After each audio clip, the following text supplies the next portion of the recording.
জোহার সালাম তোকে সবাইকে জানাই আমার তরফ থেকে নমস্কার। এখানে আজ আমি উপস্থিত থাকতে পেরেছি বনাধিকার গ্রাম সভা মোর্চার যে তৃতীয় বার্ষিক সম্মেলন সেই উপলক্ষে। এর জন্য আমি প্রথমেই আন্তরিক ধন্যবাদ জ্ঞাপন করতে চাই ঝর্ণা আচার্য ম্যাডাম এবং মন্টু মুর্মু মহাশয় এবং চৈতন্য বেসরা মহাশয় এবং আরো যারা যারা সদস্য আছেন তাদেরকে আমার আন্তরিক ধন্যবাদ। তাদের প্রতি আমি কৃতজ্ঞ যে আমাকে এখানে একটু কথা বলার জন্য আমাকে সুযোগ দিয়েছেন। এবং তার সঙ্গে আমি বিশেষভাবে ধন্যবাদ জানাবো যারা দূর দূরান্ত থেকে এসেছেন এই সভাটাকে সফল করার জন্য। মঞ্চে উপবিষ্ট আছেন অনেক কোটি মানুষ যাদের প্রেজেন্সটাই কিন্তু এই মঞ্চটাকে আলোকিত করে তুলেছে এবং তাদের এক্সপেরিয়েন্স বিভিন্ন রকম শেয়ার করেছেন, যেটা হয়তো আগামী দিনে আমাদের সবার জন্য পাথেয় হয়ে থাকবে। তো আজ আমরা যেটার জন্য এখানে এসেছি, বনাধিকার যে আমাদের অরণ্য রক্ষার যে অধিকার সেটা জেনে বুঝে নিতে। অনেকদিন আগেই যখন ইংরেজরা ছিল তখনই কিন্তু ডিফরেস্টেশন কিংবা অরণ্যচ্ছেদন কিন্তু শুরু হয়েছিল। সেই 1927 সালে ইন্ডিয়ান ফরেস্ট অ্যাক্ট, যেটা কিন্তু ইংরেজরা নিজেদের আধিপত্য বিস্তার কিংবা বাণিজ্য বিস্তারের জন্য ওরা রেলপথ বানিয়েছিল। ওই টাইমে কিন্তু ওরা ডিফরেস্টেশনটা শুরু করেছিল এবং পরবর্তীকালে যতই আমরা সময়ের সাথে সাথে সময়ের স্রোতে সিভিলাইজেশনের দিকে এগিয়েছি, আসলে আমরা নিজেদের ধ্বংসের সময়টাকে আমরা কিন্তু আরো এগিয়ে এনেছি। কারণ ডিফরেস্টেশন একটা গাছকে এতগুলো গাছ যেখানে কাটা পড়ছে দিনের পর দিন, এবং পরিবর্তে আরো যে গাছ লাগানো হচ্ছে সেটা কিন্তু হচ্ছে না। যেটা লাগানো হচ্ছে খুবই মিনিমাম। যে পরিমাণে গাছ কাটা হচ্ছে সেই পরিমাণ রিপ্লেসমেন্ট যেহেতু হচ্ছে না, তার এফেক্ট আমরা কিন্তু এখন দেখতে পাচ্ছি। গ্লোবাল ওয়ার্মিং, যেটা কিন্তু প্রকৃতি মাতা কিন্তু রুষ্ট হয়েছেন। এই যে বন্যা দেখা যাচ্ছে, তারপরে বিভিন্ন জায়গায় যে ধস, পাহাড়ি জায়গায় গাছপালা কেটে ফেলছে সেখানে কিন্তু ধস কিংবা এই বন্যা, কারণ একটা গাছ, বড় বড় গাছ যেগুলো সেগুলো মাটি আঁকড়ে পড়ে থাকে, সহজে ধস কিংবা ভূমিক্ষয় হতে দেয় না। এবং এই যে গাছ কাটার ফলে যে সামগ্রিক একটা ক্ষতি, প্রাকৃতিক যে ইকোলজিক্যাল যে সিস্টেমটা ইমব্যালেন্স হচ্ছে, সেটা কিন্তু এই গাছ কাটার ফলেই হচ্ছে। একটা কথা প্রচলিত আছে যে একটি গাছ একটি প্রাণ। আমার বক্তব্য, একটি গাছ অনেক প্রাণ।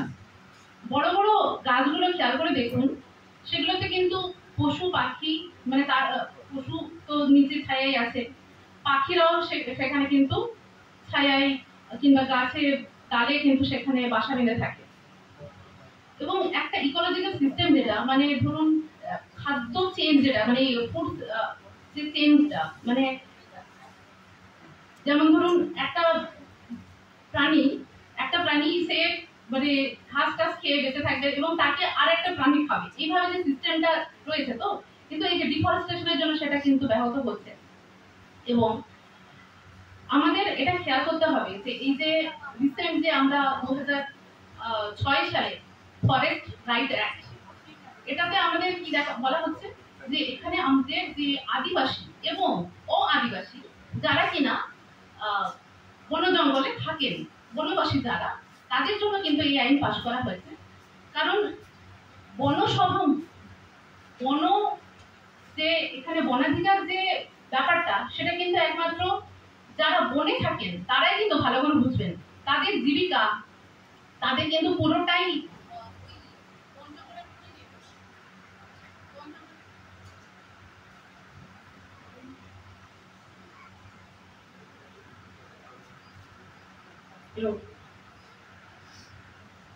তো সেজন্য আমাদেরকে খেয়াল রাখতে হবে যে এই যে গ্রাম সভাগুলো গঠিত হচ্ছে এবং এটার ঠিকঠাক ইমপ্লিমেন্টেশন হলে আমরা অদূর ভবিষ্যতে অবশ্যই আমরা ডিফরেস্টেশনটাকে আমরা অ্যাফরেস্টেশনের দিকে নিয়ে যেতে পারি।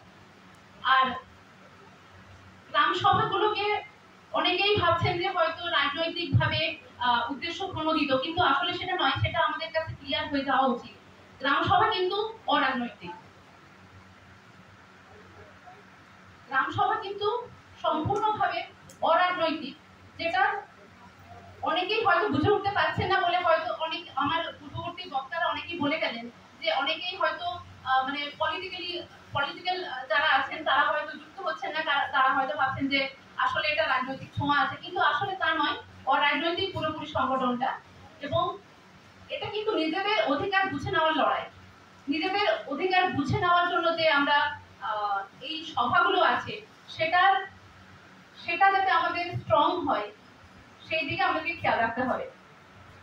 এবং এই যে যারা যারা এসেছেন তারা কিন্তু সেই মেন্টালিটি নিয়েই আছেন, এবং আগামী দিনে আশা করব এইরকম সভা আবার মানে স্ট্রং হবে, যাতে ভবিষ্যতে আমাদের বন অধিকার এবং এই যে যেমন ধরুন আদিবাসীদের কিংবা বনবাসীদের যে জমির যে পাট্টার ব্যাপারটা সেটা যাতে অবশ্যই পাওয়া হয়, সেটা আমাদেরকে খেয়াল রাখতে হবে। এই বিষয়ে কিছু একটা নিজের কিছু এক্সপিরিয়েন্স আমি বলবো। যেমন ধরুন আমি বিশ্বস্ত সূত্রে খবর পেয়েছি যে এই যে ফরেস্ট ডিপার্টমেন্টে যারা কাজ করেন তারা কিন্তু তাদের মুখেই শোনা যে সরকারিভাবে দেখানো হয়, ডকুমেন্টেশন থাকে যে আসলে অনেক বেশি পরিমাণে গাছ লাগানো হচ্ছে, কিন্তু আদৌ নয়, সেটা মানে পেজগুলো ভরানোর জন্য কিন্তু করা হয়, নাম্বারটা কিন্তু বাড়িয়ে দেখানো হয়, এটা কিন্তু ওনাদের বিশ্বস্ত সূত্রেই খবর। আর একটা জিনিস দেখতে হবে যে আমরা আমাদের যে জাহের খান থাকে, আমাদের সাঁওতালদের যে জাহের খান থাকে, সেখানে খেয়াল করে দেখবেন